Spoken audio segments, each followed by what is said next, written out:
المرسلين صلى الله ربنا على النور المبين أحمد المصطفى سيد المرسلين وعلى آله وصحبه أجمعين وعلى آله وصحبه أجمعين. Assalamualaikum warahmatullahi wabarakatuh. Bismillahirrahmanirrahim. Limardatillahi subhanahu wa ta'ala wa hidayatihi wa inayatihi wa taufiqihi wa ila hadratin nabiyil mustafa Muhammad wa ala alihi wa sahbihi ajma'in li jami'i masyayikhina wa liwalidina wa liman 'allamana wa liman ahsana ilaina wa liman lahu haqqun 'alaina wa biniyatil futuh wal munuh war rusukh wa salahil jasadi war ruh wa khususan li muallifi hadhil kutub. Al-Fatihah. A'udzu billahi minasy syaithanir rajim. Bismillahirrahmanirrahim. Alhamdulillahi rabbil alamin. Ar-Rahmanir Rahim. Maliki yaumiddin. Iyyaka na'budu wa iyyaka nasta'in. Ihdinas siratal mustaqim. Siratal ladzina an'amta 'alaihim ghairil maghdubi 'alaihim waladdallin. Amin. Alhamdulillahi rabbil alamin. Wassalatu wassalamu ala asyrafil anbiya'i wal mursalin sayyidina wa maulana Muhammadin wa ala alihi wa sahbihi ajma'in. Amma ba'du. Rabbi yassir wa la tu'assir. Rabbi tammim bi khair.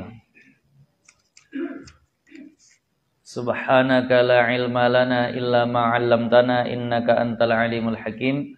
Rabbi shrah li sadri wa yassir li amri wahlul 'uqdatam min lisani yafqahu qawli. Insyaallah kita akan sambung bacaan kitab Minhajul Abidin kita, masih tentang taubat. Belum selesai, belum beralih kita. Faslun, ini suatu pasal pada perhimpunan segala pekerjaan ini. Kesimpulannya, ini kesimpulan dari masalah taubat. Sepertinya Imam Ghazali memang serius betul mengulang-ulang tentang pembahasan taubat ini. Nah, karena memang ini diantara makom pertama yang harus dilewati seorang salik ilallah. Harus ada di makom taubat dulu lah. Nah, bahwasannya engkau apabila memulai dengan taubat, engkau kalau mau mulai bertaubat, maka engkau lepaskan pada hati engkau daripada segala dosa. Nah, bersihkan hati dari segala dosa. Maksud membersihkan hati dari segala dosa bagaimana? Daripada segala dosa sekaliannya, semuanya. Seperti bahwa engkau tetapkan atas bahwa tiada engkau hendak kembali kepada dosa selama-lamanya. Kita pasang azam, kita pasang tekad kuat, aku gak akan bikin dosa lagi selama-lamanya. Semua dosa gak akan mau kulakukan lagi. Nah, sekali-kali ada barang ada. Artinya ya semuanya lah, sekalipun gak akan kulakukan dosa apapun juga. Dan jadikan barang yang ada daripadamu itu jalan yang mengetahui Allah Subhanahu wa ta'ala. Ini kalau saya rujuk ke kitab aslinya agak memang beda. Nah, saya berusaha memahami teks Melayunya ini tak dapat. Jadi tadi dikatakan, bahwa tiada engkau hendak kembali kepada dosa selama-lamanya, sekali-kali ada barang ada, dan jadikan barang yang ada daripadamu itu jalan yang mengetahui Allah. Kalau di teks Arab aslinya yang saya tangkap, kau tidak akan melakukan dosa dengan sengaja, kecuali yang memang sudah Allah ketahui itu dosa, tapi kau nggak sadar itu dosa. Nah, gitulah. Nah, dosa yang tidak kita sengaja, sebenarnya itu dosa, tapi kita nggak nyadar bahwa itu dosa. Itu yang di kitab Arab aslinya. Nah, dengan sidik citamu, dengan benar citamu, dengan benar tekad kita tadi itu benar. Apa yang kita rencanakan bahwa kita nggak akan bikin dosa lagi itu benar. Jadi makanya kalau seandainya seperti ini 70 kali sehari pun tetap akan diterima taubatnya. Dalam arti tetap sah dikatakan taubat. Setiap kali bertobat dia benar-benar dalam hatinya nggak akan mau lagi ngulangin itu. Lah baru seperti itu 2 jam jatuh lagi. Habis itu dia taubat lagi, ya Allah, nggak mau lagi melakukan maksiat itu ya Allah. Baru 1 jam jatuh lagi. Tapi setiap kali dia taubat, dia benar hatinya. Bukan ada perasaan gini, ya ini taubat nanti kalau maksiat tinggal taubat lagi aja, nggak ada masalah. Kalau itu namanya nggak benar tuh. Memang masih ada rencana mau bikin lagi. Kalau nanti bikin lagi, ya udah taubat lagi gitu. Kalau itu nggak dikatakan taubat nasuha. Jadi taubat nasuha itu akan diterima walaupun sehari berkali-kali. Nah, jadi jangan sampai nunggu dosa itu terkumpul. Udahlah kumpulin dulu. Nanti usia 40-50 baru sekalian. Iya kalau sampai segitu usianya. Makanya kita sedang berlomba antara taubat kita dengan ajal kita. Jangan sampai datang ajal belum taubat. Makanya gitu maksiat taubat lagi. Pasang tekad kuat dalam hati nggak akan bikin maksiat seperti itu lagi. Nah, segala macam maksiat ya. Semuanya zahiran batinan. Maksiat zahir, mandang yang haram, ngomongin orang, ngambil yang haram, mendengar yang haram, berjalan ke tempat yang haram, tuh hentikan. Judinya, minumnya, nah, ribanya tuh hentikan. Ataupun maksiat batin. Nah, maksiat batin ini lebih sulit dideteksi. Dia seperti penyakit yang orangnya tidak sadar bahwa dia sudah terjangkit penyakit itu makanya batin ini lebih payah lagi. Makanya harus sebenarnya ya dalam belajar tasawuf ini tidak hanya cukup dengan yang seperti ini, tapi memang ada yang memang terobati dengan taklim tuh ada. Tapi sebagian ulama menganjurkan memang harus dengan zikiran, wiridan. Nah, harus punya wirid ya. Nah, setiap hari istighfar berapa kali misalnya. Nah ya kita silahkan aja pilih. Tapi ada dokter-dokter hati yang tahu resep pas untuk penyakit batin kita. Datang kepada mursyid-mursyid thariqah, datang kepada wali-waliullah, dia perhatikan kita, ente amalin ini. Nah, waalaikumsalam. Ente amalin ini sehari sekian kali, nanti datang lagi orang, kalau kamu ngamalinnya begini. Nah itu perlu datang kepada orang-orang yang seperti itu. Kalau maksiat zahir, mungkin datang ke fuqaha, ahli-ahli fikih sudah tahu dia. Oh itu dosa, jangan dibuat begini. Tapi kalau maksiat batin, hati kita, itu memang perlu kepada amalan zikiran-zikiran tambahan tadi itu. Nah jadi thariqah itu adalah salah satu amalan dalam tasawuf yang gunanya tadi untuk membersihin hati.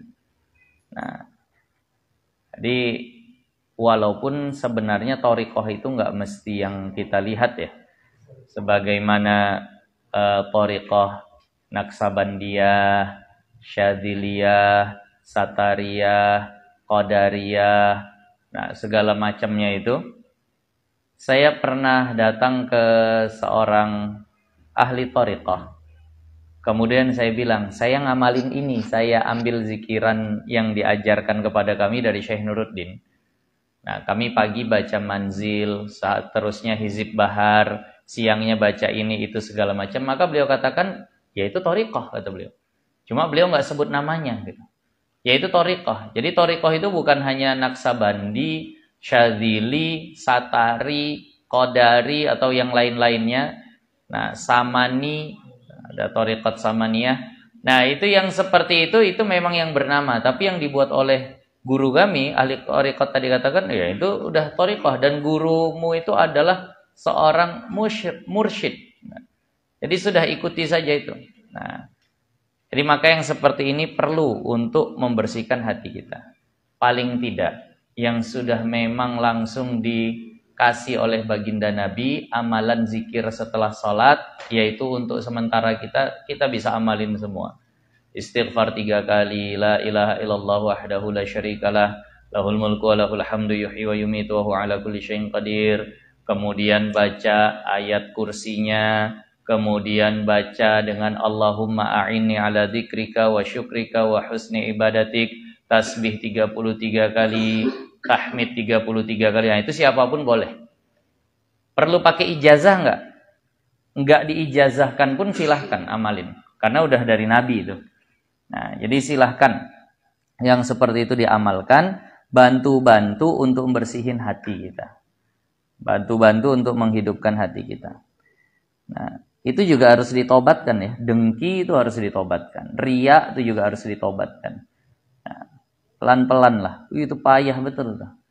Nah, kalau maksiat zahir ini kelihatan orang, kita berhenti. Kan kita malu ditengok orang. Tapi kalau maksiat batin karena yang tahu cuma kita, itu akan terus jalan. Nah, dengki nggak ada yang lihat, kita dengki terus, nggak ada yang lihat juga. Kalau judi kita udah ngaji berhenti judi, kenapa? Segan dilihat orang, kan itu.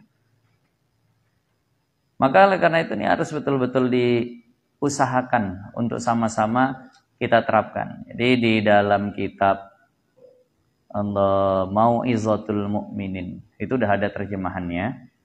Nah, di situ itu ringkasan dari kitab Ihya Ulumiddin. Di situ ada penyakit obatnya ini, penyakit obatnya ini, penyakit obatnya ini. Nah, dengki misalnya, dengki itu kan penyakit, itu penyakit parah tuh dengki itu. Dengki adalah penyakit hati yang sudah diazab Allah ketika dia masih di dunia. Azabnya ya dia sendiri yang cari. Karena dengki itu nggak tenang, gelisah, tersiksa ketika ngelihat orang dapat nikmat. Itu adalah dengki. Sementara nikmat Allah nggak pernah putus kepada makhluk. Sementara dia nggak senang nengok orang dapat nikmat, apa nggak tersiksa terus dia tuh. Nah, maka katanya ulama, dengki adalah orang yang tersiksa, tapi ketika orang tahu kenapa, orang nggak akan kasihan. Gitu. Kalau kita kenapa? Iya sakit kanker, oh kasihan. Kenapa kok gelisah aja? Ada utang, kasihan. Gitu. Tapi kalau orang dengki ditanya kenapa? Itu si fulan dapat nikmat aku nggak senang, nggak kasihan orang tuh, ente yang salah gitu. Kenapa orang dapat nikmat ente jadi gelisah, jadi nggak enak hati? Nah, kata ulama, obat dengki itu ketika kita merasa berat ada orang dapat nikmat, maka cara ngobatinya doakan dan puji-puji orang itu dari belakang. Semakin kita nggak senang dengan orang itu mendapat nikmat, maka habis sholat doain. Misal nih, tetangga lebih sukses dari dia, bisnisnya lebih maju, lalu dia mulai ngerasa nggak enak hati, habis sholat tadahkan tangan, ya Allah, karuniakan nikmat yang lebih banyak lagi kepada tetanggaku fulan tuh, yang dia dengkiin tuh, bilang begitu, tapi diam-diam, nah sendirian bilangnya, dan berkahi hartanya, berkahi keluarganya, beri kebaikan dunia akhirat, tuh kata ulama. Doain justru orang yang kita dengki kepadanya, lama-lama hilang nanti. Kemudian sebut-sebut kebaikannya di depan orang tapi di belakang dia. Nah tuh kau kalau bisa tuh bisnis tuh tiru si fulan tuh. Padahal kita dengki betul nih, tapi kita bilang begitu. Paksain untuk memuji dia. Nah tuh, cuman dia nggak sukses. Pagi sebelum subuh udah bangun. Sedekahnya banyak, jadi wajar. Kau tiru dia tuh. Padahal hati itu udah nggak enak, tapi paksakan seperti itu. Lama-lama akan hilang. Doakan, puji-puji dia di belakang. Dengki itu sebenarnya gini, kalau kita ada, semua kita mungkin kadang ngerasain, ada ngerasa nggak enak aja ketika orang dapat nikmat. Nah, itulah dengki. Kayak anak-anak tuh lah, yang kalau ngelihat orang jajan dia jadi nggak seneng, nengok adiknya dikasih dia pun ngerengek tuh. Kan seperti itu. Waktu kecil kita sering ngerasa itu, jangan sampai terbawa besar. Nah, itu harus segera diobati. Karena kata baginda Nabi, iyyakum wal hasada fa innal hasada ya'kulul hasanat kama ta'kulun narul khataba. Hindarilah dengki, karena dengki akan memakan pahalamu sebagaimana api melahap kayu bakar. Habis nanti. Nah, itu juga harus ditobati itu. Yang seperti itu. Kita kalau anak kita dapat prestasi kan senang. Nah, anak kita dapat prestasi, ya ranking 1, ya dapat hadiah, kita senang. Perasaan seperti itu harus kita rasain kepada seluruh orang beriman. Ketika dia dapat nikmat. Kalau belum, nah itu masih ada mungkin bibit-bibit dengki itu. Seharusnya tetangga dapat nikmat sama seperti anak kita dapat nikmat. Nah, artinya harus nggak ada masalah, harus senang-senang aja. Nah, banyak lagi penyakit batin, mungkin nanti di sini akan dibahas lah. Harus betul-betul dideteksi, jangan sampai mati kita belum sembuh dari penyakit itu. Nah, kemudian daripada hati yang takut. Nah, jadi taubat tadi itu harus dengan cita-cita yang benar dan dengan hati yang takut. Dan engkau ridhakan segala khusum. Khusum ini orang, yakni orang yang engkau khianatkan. Nah, atasnya. Nah, ini diulang lagi sama beliau. Nah, pertama tadi bersihkan hati dari dosa, bertekad tidak akan ngulangi lagi, dengan cita yang benar, dengan hati yang takut, dan minta ridho kepada semua orang yang sudah kita hianati. Dan kembali yang tinggal itu kepada Allah. Kelewatan. Nah, engkau hianatkan dengan ada, engkau dapatkan seboleh-boleh engkau. Jadi engkau minta ridha kepada orang yang kau hianatkan semampumu. Itu seboleh-boleh engkau, itu artinya semampumu. Dan engkau bayarkan segala yang luput dengan sekadar barang yang engkau kuasa atasnya. Dan diqadha semua ibadah yang terlewat seukuran yang kau mampu atasnya. Salat yang lewat diqadha, puasa yang lewat diqadha, zakat yang lewat diqadha. Semua itu diqadha. Nah, makanya jangan tinggalin kewajiban. Tinggalin kewajiban tuh tetap dia akan jadi tanggungan. Dia tetap akan jadi tanggungan. Nah, bahkan kalau dalam kitab fikih nafkah yang terlewat pun diqadha tuh. Nah, kita kan wajib nafkahi istri.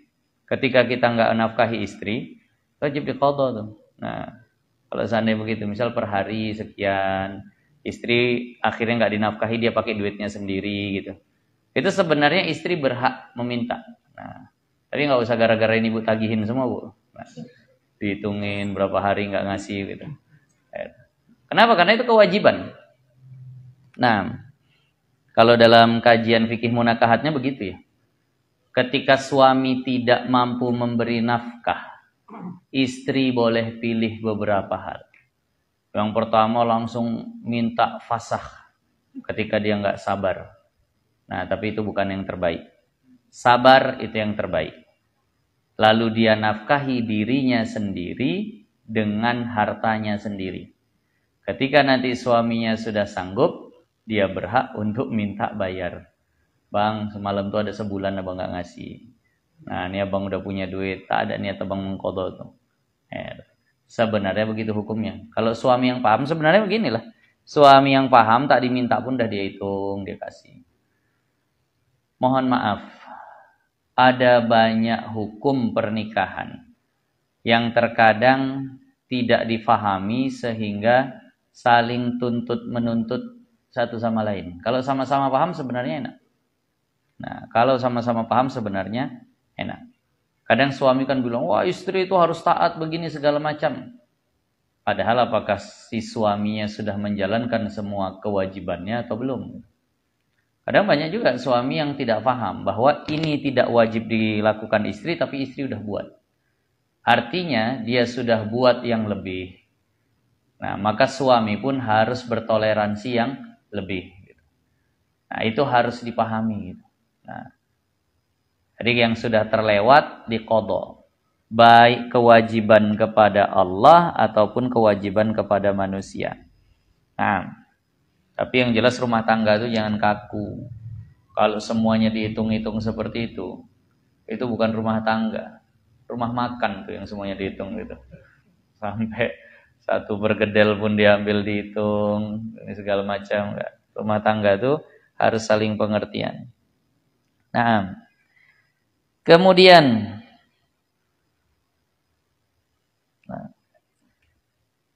bayarkan segala yang luput darimu dan kembali yang tinggal itu kepada Allah. Nah, sisa yang nggak sanggup terqadha, sisa yang nggak sanggup terbayarkan, itu udah kembali kepada Allah Azza wa Jalla. Nah, dengan merendahkan diri dan menghinakan diri, menghinakan dia, artinya menghinakan dirinya, supaya dipadakan yang demikian itu. Semoga Allah udah anggap cukuplah qadha kita. Sebenarnya utang sholatnya belum lunas, tapi itulah yang sanggupnya. Semoga mudah-mudahan ketika mati Allah lihat udah ada usahamu nak bayar, seperti itu.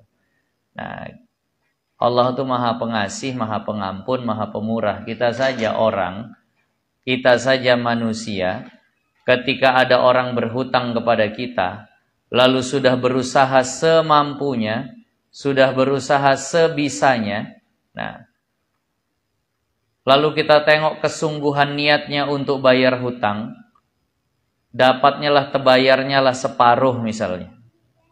Kita yang mungkin banyak harta, kita bilang udahlah, udah capek kali ku tengok kau, usahamu udah maksimal, udah sisanya tak apa-apa, tak bayar.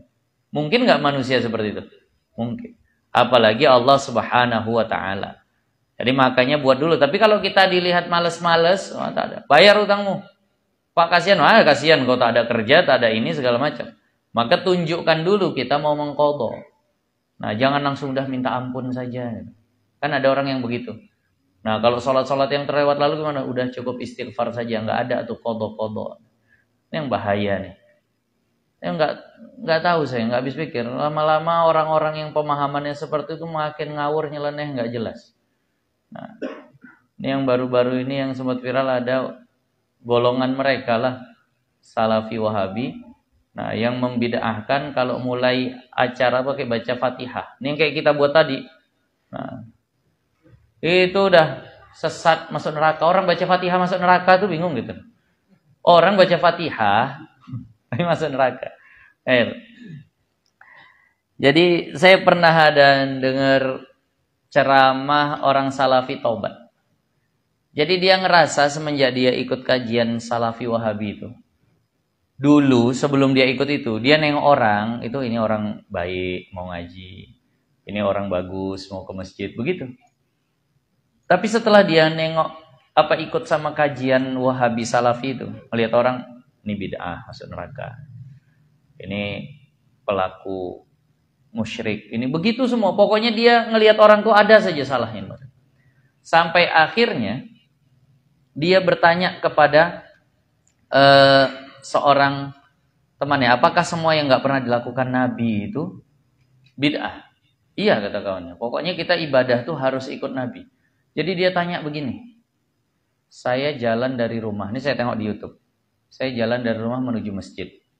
Di tengah jalan saya rutinin berdoa, ya Allah saya minta ampun begini. Kan nggak ada riwayatnya Nabi itu angkat tangan berdoa seperti itu, minta seperti yang saya minta. Itu bid'ah nggak? Bid'ah. Kalau bid'ah, dhalalah. Kalau dhalalah, masuk neraka. Berarti saya masuk neraka karena saya berdoa kepada Allah. Kawannya bingung jawabnya. Masa iya ada orang berdoa sama Allah masuk neraka tuh gimana? Ya itu kayak tadi, masa ada orang baca Fatihah masuk neraka tuh gimana? Ya Allah.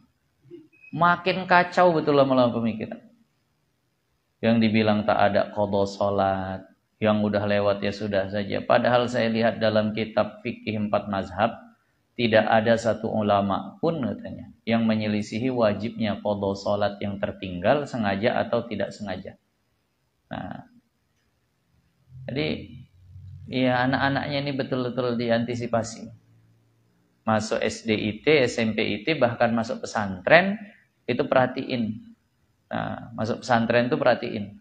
Jadi saya tadi datang tamu ke pondok saya, kemudian dia bilang begini, saya saat mengantarkan anak saya ke pondok sama beberapa tetangga atau kawan saya lah. Jadi waktu kami ke pondok tuh, kami langsung berpencar. Saya langsung jumpai anak saya tanya, saya langsung ke salah satu pengurus pondok yang saya tanya, kitabnya apa saja yang dipelajari sini. Yang satu lagi ternyata langsung ngelihat kamar mandi. Yang satu lagi ngelihat pagernya. Yang satu lagi ngelihat tempat tidurnya. Jadi ketika jumpa lagi, kau kemana tadi? Wah, aku ngelihat kamar mandi. Bagus nggak kamar mandinya? Anakku sensitif kulitnya, takut gatal-gatal. Kau, aku nengok pagar katanya. Nah, ini bisa kabur nggak anakku? Nah, kau, aku nengok tempat tidurnya nyaman atau enggak? Kalau anakku kurang tidur, dalam kata dia, cuma aku yang nengok kitabnya, Ustaz. Apa yang dipelajari di sini? Nah, jadi Bapak Ibu mohon maaf, masukkan anak ke pesantren. Nah, jangan dulu fasilitas ini itu segala macam. Kita masukkan anak ke pesantren itu tujuannya ilmunya dulu. Banyak pondok yang tidurnya nggak nyaman, tapi ilmunya luar biasa. Banyak pondok yang mungkin kelihatan anaknya itu kalau tidur tuh kayak susun gembung gitu, nggak karuan. Tapi kalau ngaji luar biasa keilmuannya. Nah, makanya ketika memasukkan anak ke SD IT, SMP IT, ataupun ke aliyah, bahkan ke pondok, lihat fahamnya bagaimana dulu. Nah, menyimpang atau tidak. Nah, tanya mazhabnya apa. Nanti kalau mazhabnya mazhab Bung Karno kan bahaya. Jadi maka itu dulu kalau masuk pesantren itu yang dilihat kitabnya apa saja. Jangan dulu lihat fasilitasnya. Nah, ditanya, ini mazhabnya apa? Kalau katanya, oh kita nggak pakai mazhab bu, kita langsung ke Al-Quran dan hadis. Dah tak usah masukkan anak ibu ke pondok tuh.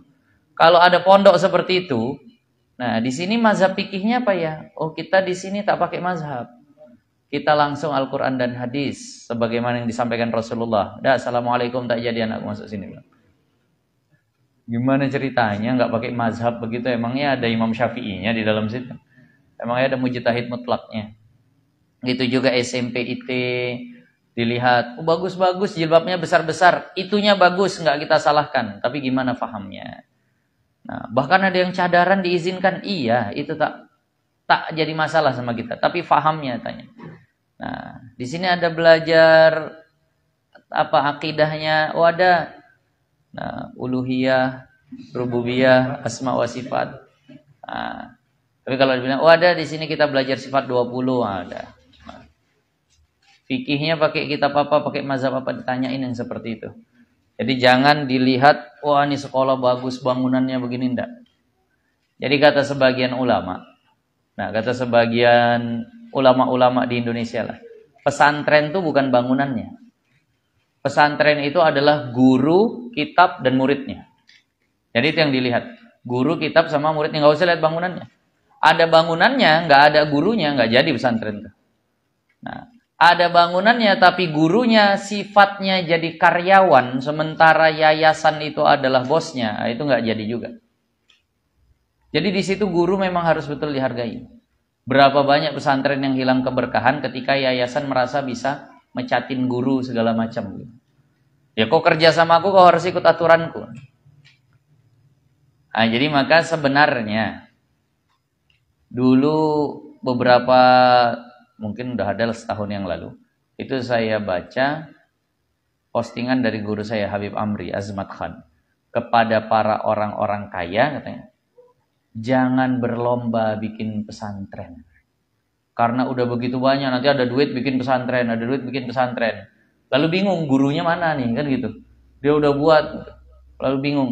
Bukan artinya dilarang, silahkan itu syiar. Tapi ada lebih baiknya memakmurkan yang sudah ada. Memakmurkan yang sudah ada. Kan sekarang rumah tahfiz, bentar-bentar rumah tahfiz. Apalagi di Medan tuh. Pingin, mohon maaf, mungkin pingin punya nama, udah bikin pondok. Jadi kata guru kami, mending pesantren yang udah ada didonaturin atau ada santri yang berprestasi dibiayain terus sampai jadi orang yang memang berhasil dalam belajar. Jadi justru saran dari guru kami tadi itu datangi pesantren, tanya mana murid paling pintar sini. Nah, setelah udah ditunjukin, saya akan biayain dia. Mau kemana bisnis? Ke Yaman, kemana segala macam, saya akan biayain. Itu lebih bagus daripada dia buat pondok yang gurunya nggak tahu dia siapa. Nah, jadi kata guru kami begitu. Nah, jadi maka pesantren itu adalah guru, kitab, dan muridnya. Walaupun dia itu hanya di gubuk, walaupun belajarnya nggak beratap, nggak berdinding, tapi itu pondok. Kalau seandainya begitu. Daripada bangunannya luar biasa, tapi yang ngajari ilmunya tak ada. Nah, maka ketika masukkan tuh perhatiin. Sekarang udah banyak betul aliran-aliran yang nggak karuan. Nah. Kemudian, maka engkau mandi dan basuh kainmu. Maka engkau mandi dan basuh kainmu. Mandi taubat ya. Sengaja aku mandi sunnah taubat. Kemudian bajunya dibasuh. Apakah maksudnya yang itu lagi dipakai? Wallahu alam, saya nggak paham. Nah, dan engkau sembahyang, artinya pakai baju yang bersih lah ini. Engkau sembahyang 4 rakaat, sembahyang sunnah taubat. Nah, demikian lafaz niatnya. Begini lafaz niatnya. Usalli sunatat taubati 4 rakaatin lillahi ta'ala. Allahu akbar. Nah, sengaja aku salat sunnah taubat 4 rakaat karena Allah Ta'ala. Kemudian engkau kerjakan seperti barang yang wajib bagi sembahyang. Ya udah, kemudian kerjain sebagaimana sembahyang wajib. Nah, ini yang berikutnya. Dan engkau hantarkan mukamu atas bumi pada tempat yang sunyi. Itu sholatnya kalau bisa sendirian. Kemudian kita tempelkan wajah kita ke bumi tempat yang sunyi. Tiada melihat akan dikau padanya seorang, melainkan Allah Ta'ala. Kemudian engkau jadikan tanah di atas kepalamu. Habis itu letakkan tanah di atas kepala. Dan berguling. Berguling mukamu. Nah, ya Allah alam, artinya merendahkan diri betul lah. Nah, yang ia terlebih besar anggotamu, artinya wajah itu adalah anggota tubuh yang paling agung. Nah, diletakkan wajah tadi pada tanah dengan air mata yang mengalir, dan hati yang duka cita, dan suara yang keras. Dan engkau ingatkan dosamu itu satu dan satu, barang sedapatnya. Ingat semua dosa kita. Ini cara yang paling afdal ya untuk bertaubat menurut Imam Ghazali. Dan engkau cercakan dirimu, kau hinakan dirimu yang amat alsiyah, yang amat bermaksiat atasnya, dan memalukan dia, dan merasa malulah, membuat diri kita merasa malu. Dan berkata, ama tastahiya nafsi, ama ana laka anta tubi wa tarji'i, alaka taqatun bi'adabillahi, alaka taqatun bisukhtillahi. Nah, tiadakah kamu malu hai diriku? Tiadakah hampir bagimu bahwa taubat, artinya belum lagi rupanya waktunya untuk taubat. Nah, dan kembali, adakah bagimu kuasa dengan siksa Allah? Adakah kamu kuasa dengan murka Allah? Dan engkau ulang-ulangkan daripada zikir ini banyak-banyak. Dan kamu menangis, kemudian engkau angkatkan 2 tanganmu kepada Tuhan yang amat kasih sayang subhanahu wa ta'ala, dan berkata kamu, ini doanya insya Allah akan datang.